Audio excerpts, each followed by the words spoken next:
Today we are going to be talking about James Wan's first horror film in 5 years, Malignant. This is a movie that I'm really excited to talk about because I had a little bit of expectations going into this film. I didn't know anything about the film. I didn't watch any trailers, at least not that I remember. And if I did, I probably just watched the ending of the trailer. But this is the first James Wan horror film since The Conjuring 2, which had me super excited. And so this is going to be a spoiler-free review because there is a lot to talk about in this film that is spoiler heavy. With that in mind, I'm just going to go ahead and touch on some things that are very little and doesn't give a lot of the film away.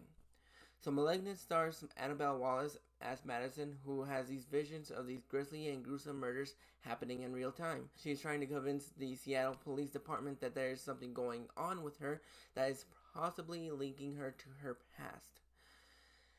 Whew.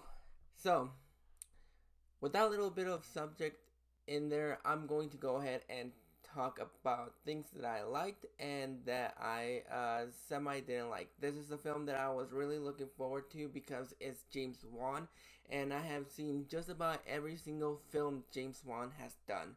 I really like what he's done with what he did with Furious 7, even though there are some heavy things going on with that production and all.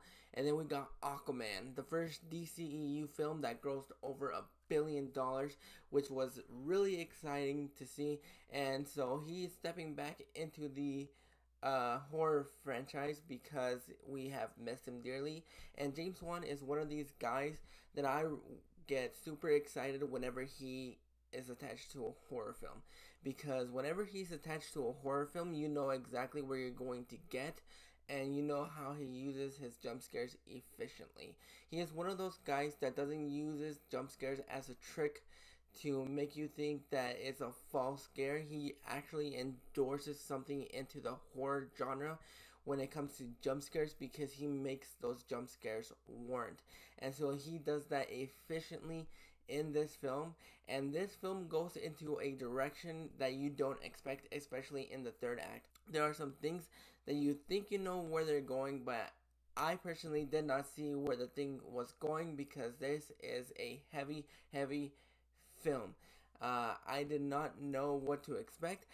This was actually the first film that I did not see any reviews for going into because there were no because the review embargo didn't lift on Thursday.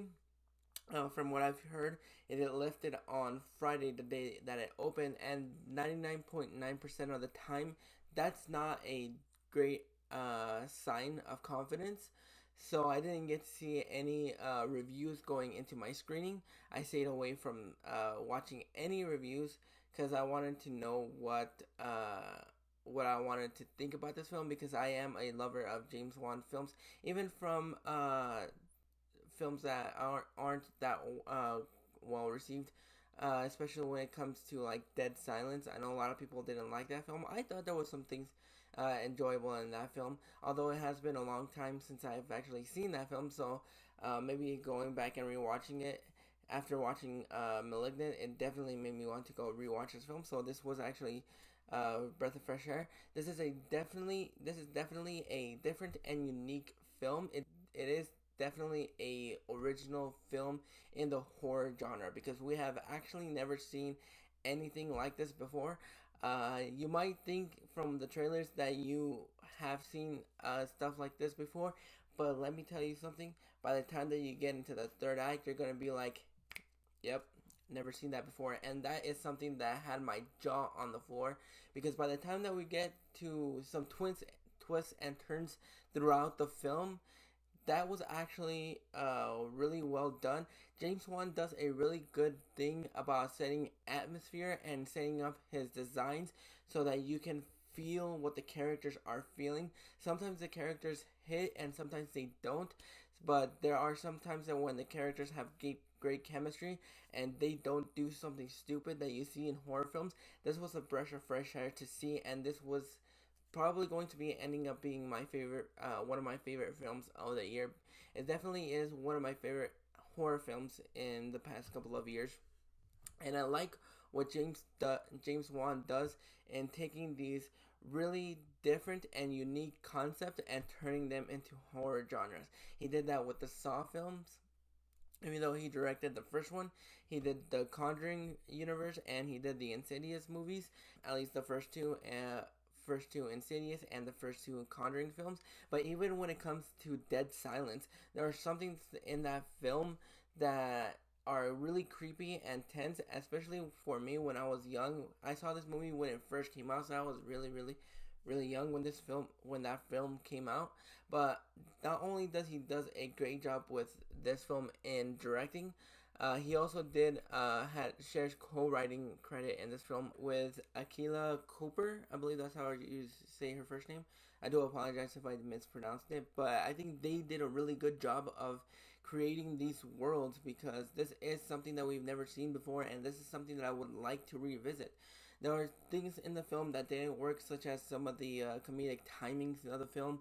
Some of the characters didn't work for me as well. I think the ending of the film had a BBS where they do something really ballsy, but it doesn't have a great effect at the end.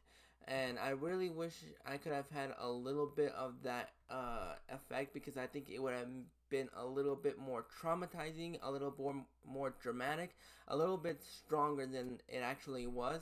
But I actually enjoyed this film for what it was. It was really different.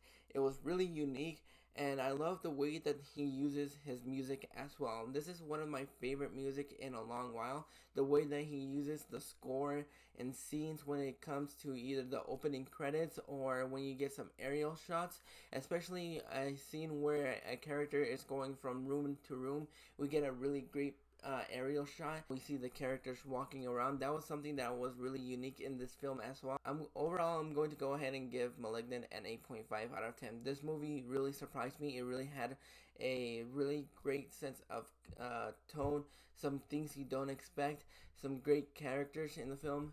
Some of the dialogues is a little bit clunky and a little bit wonky, but this film definitely isn't going to be for everybody.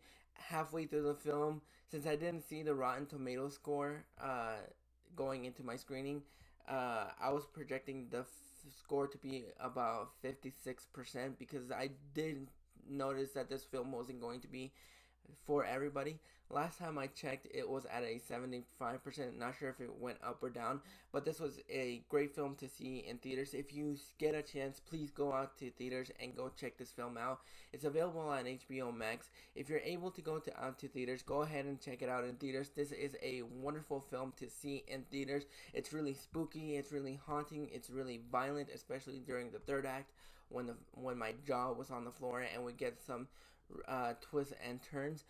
But if you're not able to go to the movie theaters, if you're not feeling comfortable in going to the movie theater, Max is a wonderful alternative.